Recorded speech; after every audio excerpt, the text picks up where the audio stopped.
Sistem belajar online diterapkan oleh hampir seluruh sekolah di masa pandemi. Namun bagi sekolah yang berada di pelosok wilayah, kurangnya sarana internet dan perangkat belajar online menjadi kendala besar. Melihat kondisi ini, seorang guru di Madura memilih untuk tetap mengajar secara pintu ke pintu sambil terus mensosialisasikan pentingnya protokol kesehatan kepada muridnya. Kami ajak Anda untuk melihat pengabdian Afan Fatur Rahman. Assalamualaikum warahmatullahi wabarakatuh.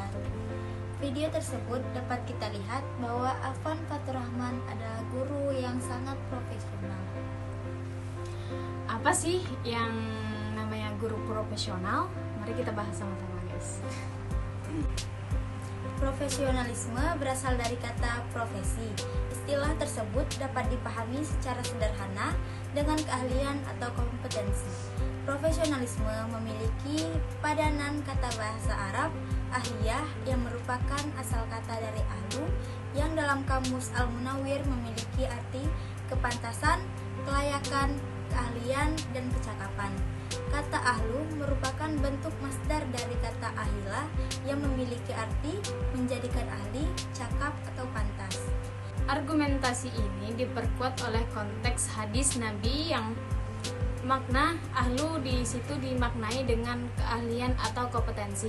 Sebuah hadis Nabi yang diriwayatkan oleh Imam Bukhari yang berbunyi, apabila suatu urusan atau perkara yang diserahkan kepada yang bukan ahlinya, maka tunggulah kehancurannya. Guru yang profesional dalam Islam dalam menjalankan aktivitasnya dalam mengajar, mendidik, dan membimbing harus memperhatikan dan memfokuskan pada pengembangan manusia yang utuh yang mencakup pembinaan kedua aspek, yaitu aspek jasmania atau jasad dan aspek rohaniah atau ruh sesuai dengan asal penciptaannya. Pendidikan dalam Islam tidak hanya dimaksudkan untuk melahirkan manusia yang baik menurut perspektif manusia seperti kematangan kognitif, efektif, dan psikomotor, tapi juga manusia yang baik dalam perspektif Sang Pencipta, yaitu beriman dan bertakwa kepadanya. Konsep guru dalam Al-Quran Surah Al-Imran ayat 104 yang artinya, dan hendaklah ada di antara kamu segolongan umat yang menyeru kepada kebajikan, menyuruh kepada yang ma'ruf dan mencegah yang mungkar, karena itulah orang yang beruntung. Diketahui bahwa guru sebagai alul albab adalah orang yang memiliki keseimbangan antara daya fikir dan zikir dan daya nalar dan daya spiritual. Dengan adanya ini, maka seorang guru yang albab melakukan fungsi amar ma'ruf nahi mungkar. Berdasarkan analisis ayat-ayat Al-Quran sebagaimana tersebut, maka bagi guru yang saat ini secara ekonomi belum beruntung diharapkan tidak akan mengeluarkan pengabdiannya. Hendaknya ingat bahwa motivasi pelaksanaan fungsi keguruan bukan hanya terletak pada uang yang menghasilkan physical happiness yang bersifat sementara, melainkan pada moral dan spiritual yang menghasilkan moral happiness dan spiritual happiness yang bersifat jangka panjang dan abadi.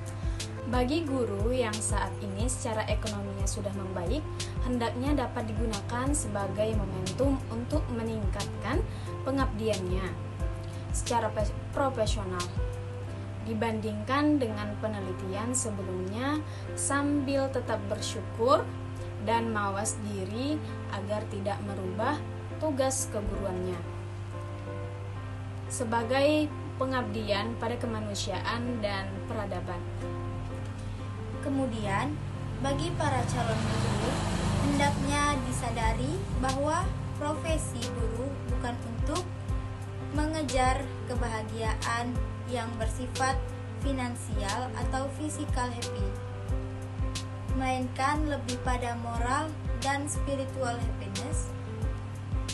Para calon guru diharapkan tidak mudah terkena virus hedonistik, pragmatis, materialistis, dan sekularistik sebagai akibat dari dampak era globalisasi. Sekian yang dapat kami simpulkan, Lebih dan kurang kami mohon maaf. billahi taufiq wal hidayah. Wassalamualaikum warahmatullahi wabarakatuh.